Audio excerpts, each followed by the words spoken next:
Greg, lovely to meet you. Chris, pleasure to meet you. Right.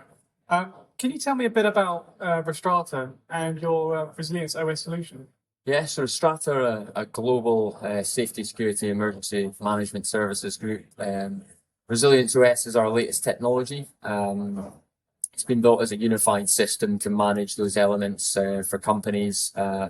So within Resilience OS, there is a core which allows companies to ingest data from sources around their people, their assets, the things they care about, as well as the risk data that you use.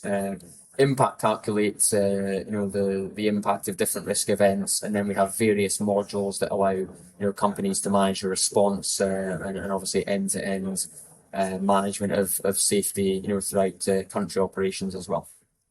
Fantastic, thank you for that.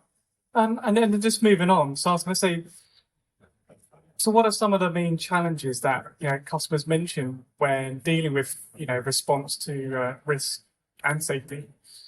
Yeah, so I think technology allows companies to make huge strides in terms of protecting their assets, protecting their people, responding better to incidents. But the big theme that I've been hearing for a little while now, especially in the energy sector, is that technology has created silos whereby companies now rely on many different technologies to manage risk, manage safety, and impact and response. So that's been further kind of underlined with the discussions we've had here at Offshore Europe this week, whereby technology is now creating a chance or an opportunity for us to unify response. So rather than using 5 or 6 different fragmented systems, we really want to use one to cut down time it takes to understand what risk events have happened, what's the impact of the risk events, and how we're going to respond to them.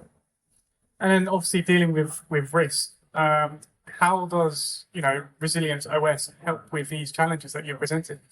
Yeah, so essentially that with Resilience OS, that's exactly the problem that we're trying to solve.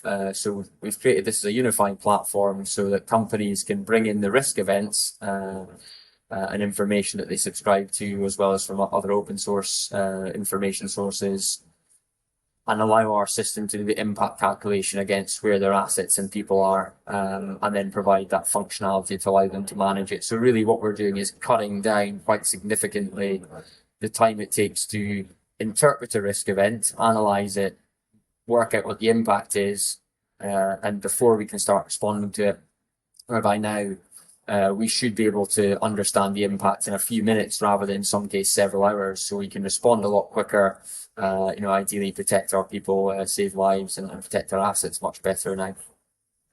Fantastic. And that's all everything I have, Greg. Thank you very much. Thanks again, Chris. Cheers.